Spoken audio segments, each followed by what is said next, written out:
योगेश्वर परम पूज्य उत्तम स्वामी जी महाराज के आशीर्वाद से ये कांवड़ यात्रा, जिसकी अपनी एक पहचान है, जिसका अपना आनंद है, और इससे ज्यादा आनंद की और बात, उज्जैन और पूरे देश प्रदेश की प्रगति के लिए सावन के पहले महीने के पहले दिन हमारे अपने बाबा महाकाल, और महाकाल बोलते ही कालों के काल, जिसने काल संभाल लिया वो महाकाल, तो दुनिया में फिर बचता क्या है।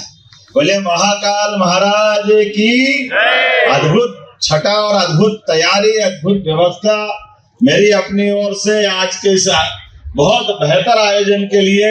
हम सब जानते हैं उज्जैन बाबा महाकाल की नगरी, और ये जल से कांवड़ यात्रा दोनों का सुखद संयोग हमको कई प्रकार से कई शिक्षा भी देता है।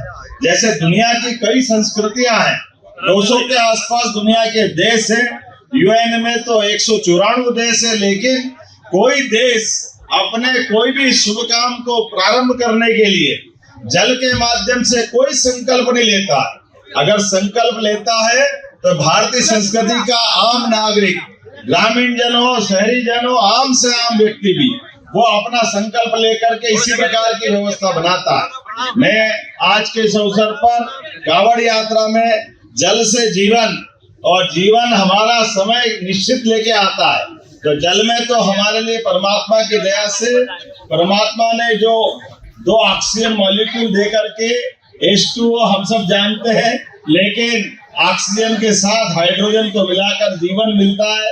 हमारे संत भी समाज में ऐसे ही हाइड्रोजन और ऑक्सीजन के बीच हमारे अपने जीवन की लीला का दृश्य दिखाते हैं। आज के इस अवसर पर परम पूज्य महाराज जी पधार गए। महाराज जी, मैं आपसे पहले आ गया हूँ और जाने की तैयारी कर ली है।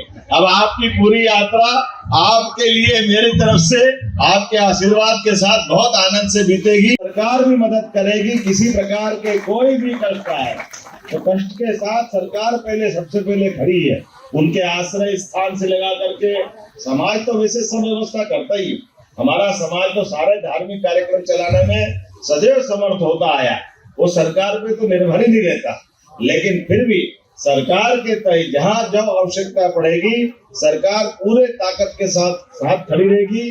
विकास के मामले में भी आने वाले समय में, बदलते दौर में महाराज जी के आशीर्वाद के बाद, देखिए ये 11 साल हो गए और ये कोई गंगा, यमुना, सरस्वती, नर्मदा, कावेरी वहाँ का जल नहीं आ रहा है। ये जल आ रहा है हर एक गांव का, नदी का, बावड़ी का, कुएं का जल लाकर महादेव के चरणों में चढ़ाकर अपने गांव की, देश की विकास की कामना करने के लिए हर एक व्यक्ति अपने गांव का जल लाता है।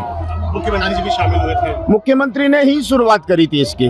राम भागवत मुख्यमंत्री, ओम जी, श्याम बंसल जी, तपन जी भाई साहब, इन सभी के द्वारा एक बार हम मीटिंग करके तब से चालू किया कि इस तरह की परंपराओं की शुरुआत करना चाहिए। अपने गांव का जल भी महादेव के चरणों में जाना चाहिए, तो गांव का विकास होगा।